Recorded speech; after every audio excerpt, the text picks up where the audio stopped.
Il est éditeur et avec lui, nous allons justement parler du gouvernement de la République. C'est vrai qu'on attend le remaniement, oui, qui mettre à la place de qui est compétent, qui ne l'a pas été, et venir au gouvernement avec quel objectif, pour quel but finalement. Monsieur Joël Kadi, bonsoir et bienvenue. Bonsoir, très cher consoeur, et merci de l'invitation aujourd'hui. Je crois que je ne serai pas timide, parce que c'est la première fois que Kin 24 et Kin Direct me reçoit avec une dame. Me reçoit au féminin. Et je suis heureux. C'est un plaisir partagé aujourd'hui. Justement, si on doit revenir sur la question des membres du gouvernement, la grande question c'est est-ce que le gouvernement souminois 1 a répondu finalement aux attentes? Bon, il a répondu aux attentes, il n'a pas répondu aux attentes, je n'aimerais pas d'abord aller là. Mais laissez-moi un peu commenter parce que j'ai un peu suivi les deux prédécesseurs sur ce plateau. D'abord le premier au sujet de Emery Lumumba. Mais là, j'aimerais un peu qu'on rétablisse la vérité dans notre pays ici. Il est des choses qu'il ne faut pas faire d'une manière épidermique. Vous n'êtes pas au programme, vous n'êtes pas au protocole, vous ne pouvez pas agir d'une manière indisciplinée pour vous improviser dans un programme qui a été déjà protocolairement établi. Vous prononcez un discours. Est-ce qu'il était temps, il était opportun? Vous avez encore ces gens, vous n'avez pas encore vos propres militaires, vous n'avez pas encore votre propre police, mais vous insultez ces gens-là. À un moment donné, il faudrait qu'on rétablisse la vérité, inviter nos enfants, éviter les générations futures, à savoir quand agir, comment et où. Vous ne pouvez pas agir alors que vous êtes encore enchaîné et vous portez à faire ces discours-là. Ces discours-là, ils l'auraient fait en septembre 1961. Ça passerait. Et pendant ce temps, on cajole les gens. Et le temps, la même chose avec M. Laurent Désiré Kabila. Lui qui nous a amené les Rwandais dans ce pays. C'est lui qui a fait qu'aujourd'hui, on soit à genoux.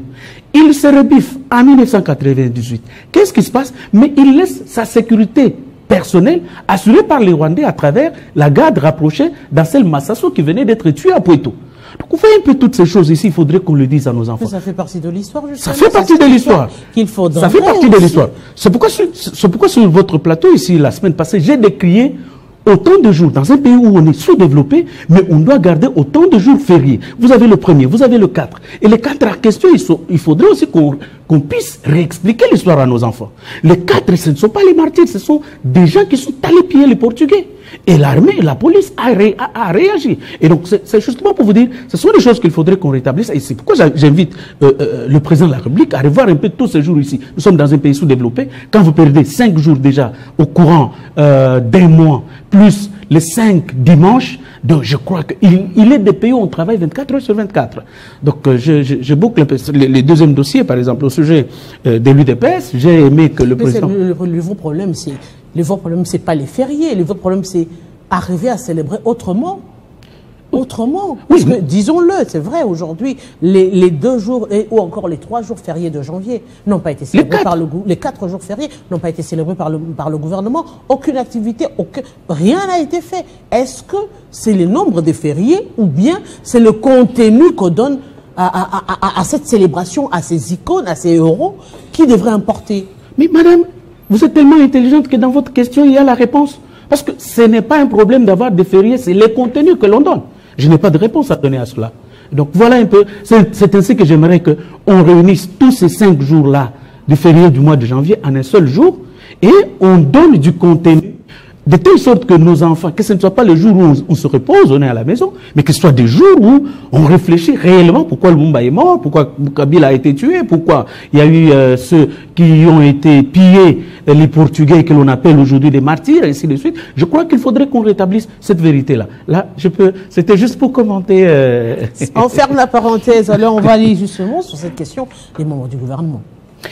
Oui, les membres du gouvernement, je crois, vous m'avez posé la question de savoir si les attentes de la population ont été croisées. Oui, je peux dire en grande partie par la première ministre, Madame Judith Souminois, en grande partie parce qu'il y a eu un peu la continuité, par exemple en ce qui concerne la fonction publique, où aujourd'hui nous avons les fichiers numérisés.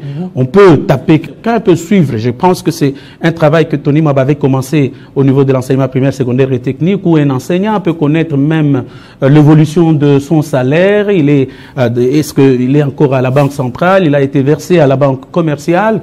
Est-ce que l'agent peut passer pour prendre peut toucher son salaire? Je crois que le ministre, le vice-premier ministre, ministre de la fonction publique, a fait de même. Parce que vous allez vous rappeler qu'il y avait trop d'agents fictifs au niveau de la fonction publique. Au niveau des affaires étrangères, il faut quand même saluer qu'il y a eu des avancées. Il y a eu des avancées, quoique madame est en train un peu de tâtonner avec plusieurs ministères, plusieurs ministères, et pourtant ça pouvait être un seul ministère des Affaires étrangères, mais vous avez coopération internationale, vous avez coopération régionale, vous avez tout ça, tous les ministres délégués, tout simplement parce qu'il fallait satisfaire les gens. Je crois, je l'ai dit ici la dernière fois, que le plus grand ennemi du président Félix-Antoine Tshisekedi Tshilombo, ce n'est pas Muzito, c'est pas Katumbi, c'est pas Fayoulou, mais le plus grand ennemi du président de la République, c'est le temps.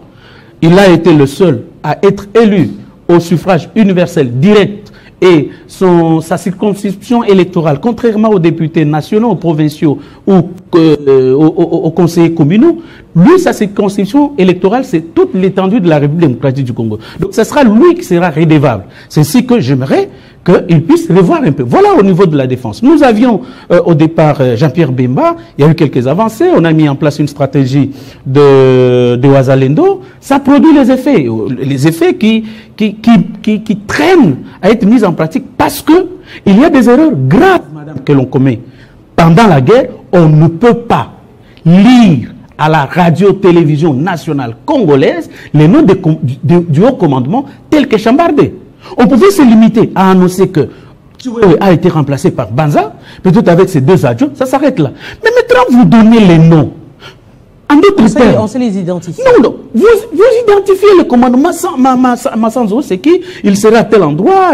Or, tous ces généraux-là ont été forgés dans la moule de Kagame. Tous. C'est Kabila qui les a nommés, en fonction de ce qu'ils devraient faire. Mais maintenant, vous prenez ces gens-là. Non seulement vous chambardez, vous faites votre charcuterie, c'est bien beau, vous faites votre remaniement du haut commandement. Mais vous passez à la télévision, vous dites, maintenant, c'est Jean-Marie Kassamba qui s'occupe de l'armée terrestre, c'est Joël Kadendanga qui s'occupe de l'armée aérienne. Or, Kagame, comment il s'appelle, James Kabarebe, c'est lui le formateur. Il connaît les tactiques, les stratégies de chacun des commandants. Il connaît dans quelle école ils ont été. Et il y a moyen d'aller recourir dans ces écoles, savoir quelles sont les stratégies, les tactiques de la guerre qui ont été données à ces militaires, à ces officiers.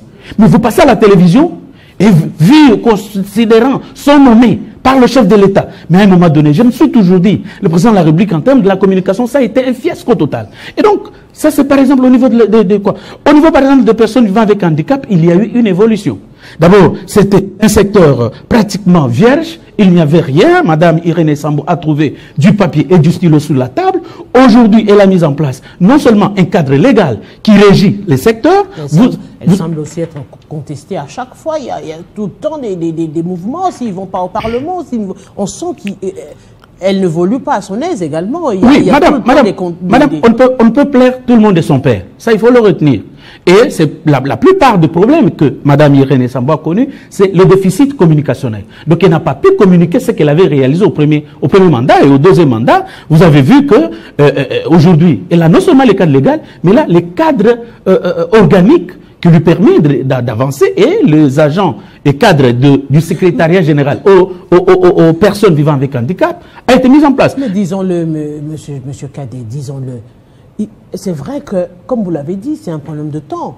Le facteur temps compte. Aujourd'hui, on n'a pas besoin des discours. L'homme congolais a besoin de voir et de palper du doigt certaines choses. Prenons le cas. aujourd'hui on le dit, d'aucuns le disent, que finalement le ministre qui est un parti, on parle du ministre de la Justice. C'est parce que les gens arrivent, il y a ce contact direct avec la population. C'est ce que recherche la population parce qu'ils sont en manque de réconfort vis-à-vis de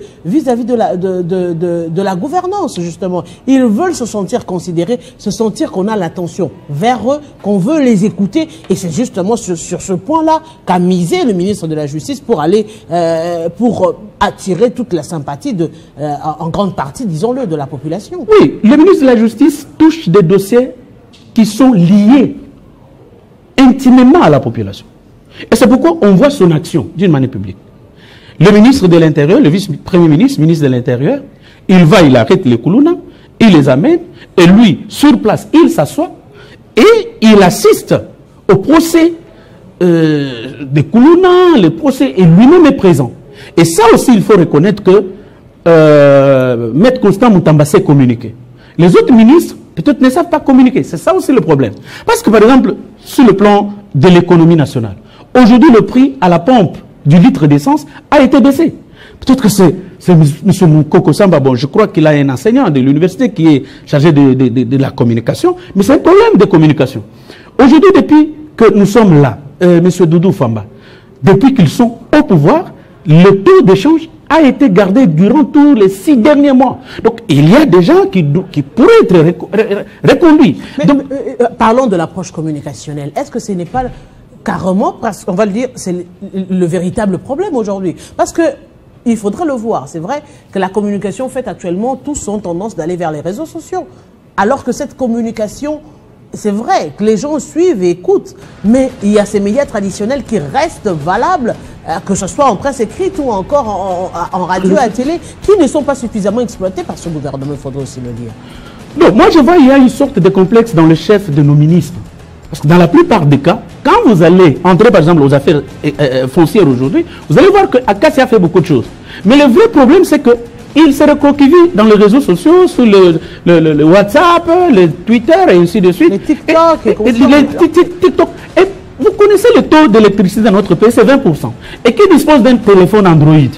Mais pendant ce temps ici, combien de gens me suivent à Goma, à Bounia et ainsi de suite, à la télé 50? Mais le problème, c'est que, vous savez, vous êtes communicologue comme moi, vous êtes journaliste comme moi, vous savez que l'on dit, l'un principe de la communication, ce qui n'est pas su n'est pas fait. Exactement. Donc ce qui n'est pas su n'est pas fait. Aujourd'hui, on parle plus de ce que Tshisekedi n'a pas fait. Et pourtant, mais on parle plus de ce que Tshisekedi n'a pas fait. Mais ce que Tshisekedi a fait, on n'en parle pas à cause du déficit communicationnel. Aujourd'hui, j'ai aimé et apprécié l'approche Mouyaya, par exemple, où le changement du narratif, ils invitent les ministres, ils invitent les responsables de l'armée dans une sorte de débat de redevabilité. Donc vous voyez, il fait le travail qu'en principe, le Parlement devait faire. Où vous invitez les responsables, ils viennent devant la population, ils s'expliquent, vous leur posez des questions. Est-ce qu'ils viennent devant la population? Les d'aucuns également jugent cela comme... il a carrément transposé le journalisme qu'il avait vers le ministère, c'est-à-dire faire des grands plateaux avec des intervenants et des questions-réponses en conférence de presse. Oui, c'est vrai, ça. Les gens disent que c'est une émission, ils présentent une émission, mais c'est vrai. Mais à l'absence, madame, du cadre qui est institutionnel, constitutionnel, le Parlement, où nous devions nous asseoir dans nos salons, suivre ces ministres-là s'expliquer, comme du temps où Kaemba avait été pris, on a vu le général Kaloumé passer, nous l'avons suivi. Quand vous amputez les chaînes de télévision de ce pouvoir-là, vous les réunissez dans un cadre où on doit passer en direct pendant 3 heures, 4 heures.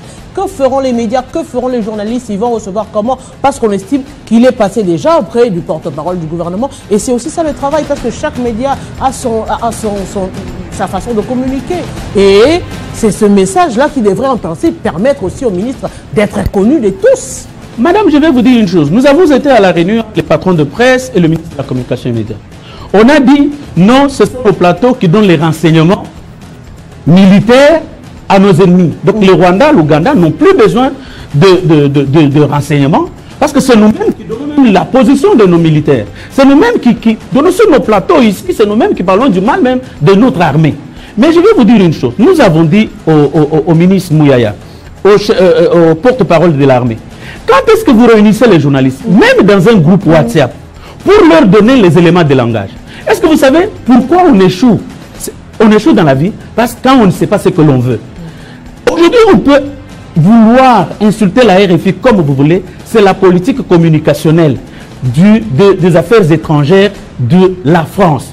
Mais aujourd'hui, vous ne réunissez pas les journalistes, vous ne réunissez pas les médias pour leur donner les éléments de langage. Mais lorsqu'on n'a pas les éléments de langage, qu'est-ce qu'on fait? Chacun tire dans son coin. Exactement. Mais il faudrait que dans chaque domaine, et même pour que Tshisekedi réussisse, madame, il faudrait qu'on définisse la politique communication de notre gouvernement, la politique environnementale. Voilà, aujourd'hui, non, merci. Trump arrive. On a carrément épuisé le temps. Laissez-moi finir. Trump arrive, il quitte l'accord de Paris. Mais nous sommes dans l'accord de Paris, pourquoi? Parce que nous avons le pétrole que nous devons creuser pour construire et bâtir notre pays. Monsieur Joël Cadet, je vous dis grand merci. C'est un échange enrichissant et je crois qu'on aura le temps de revenir sur ce sujet. Je vous dis grand merci. Je rappelle justement que vous êtes éditeur de Impact et justement avec vous, on va clôturer ce grand plateau de Kinshasa Direct en cédant le plateau à Christopher Ochokoum pour la grande édition du journal. À très bientôt avec vous. Merci.